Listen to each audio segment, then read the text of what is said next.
Saya On bin Abu Bakar, calon harapan N24 Segarang, menawarkan diri sebagai wakil rakyat yang sentiasa bersama masyarakat dengan satu matlamat yang jelas, iaitu membawa Segarang ke arah pembangunan yang lebih maju, sejahtera dan berdaya saing.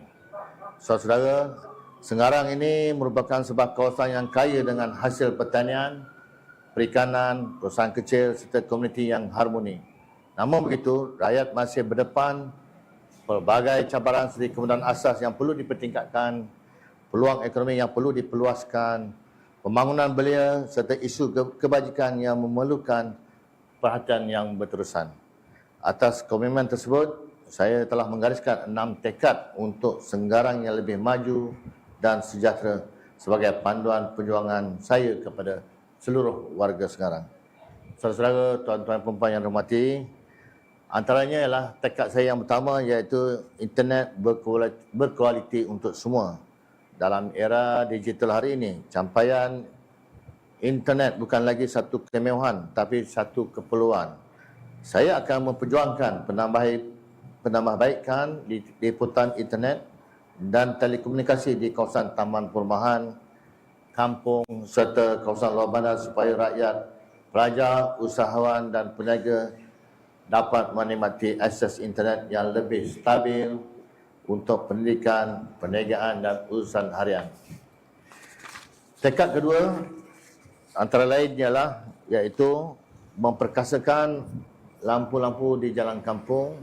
Saudara tahu banyak lagi kampung-kampung di jalan kampung ini tiada lampu.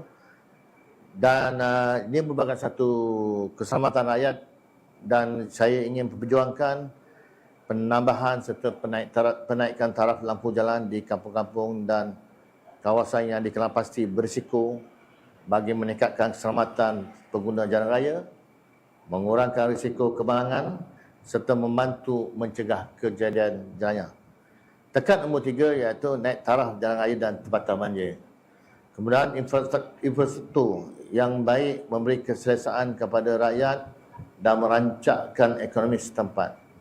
Saya akan memberi tumpuan kepada usaha menaik taraf jalan raya, longkang dan sistem saluran bagi mengurangkan masalah kesesakan, banjir kilat serta impak air pasang besar yang sering membebankan penduduk di beberapa kawasan Segarang.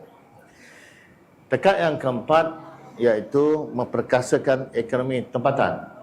Ekonomi rakyat perlu terus diperkukuhkan.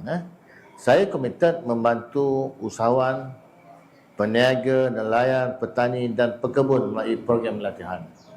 Akses kepada pembiayaan, pemasaran serta peluang perniagaan baru supaya pendapatan rakyat dapat dipertingkatkan dan ekonomi tempatan terus berkembang. Dan tekad kelima iaitu belia dan pendidikan. Masa depan Segarang bergantung kepada generasi mudanya. InsyaAllah saya akan memperluaskan peluang TVET, pendidikan digital serta latihan dalam bidang kecerdasan buatan AI supaya anak-anak muda mempunyai kemahiran yang selari dengan keperluan industri sekaligus meningkatkan peluang pekerjaan dan keusahawanan. Tiada rakyat yang harus dipinggirkan. Saya akan memperkasakan peranan sebagai di pusat khidmat rakyat supaya lebih responsif, cekap dan mudah diakses. Saya juga akan memastikan warga emas, orang kurang upaya OKU, ibu tunggal, golongan yang memerlukan terus mendapat perhatian serta tidak tercicir daripada bantuan dan program kebajikan kerajaan. Dan 6 tekad ini bukan sekadar janji pilihan raya tapi merupakan komitmen saya untuk memastikan pembangunan Segarang dilaksanakan secara menyeluruh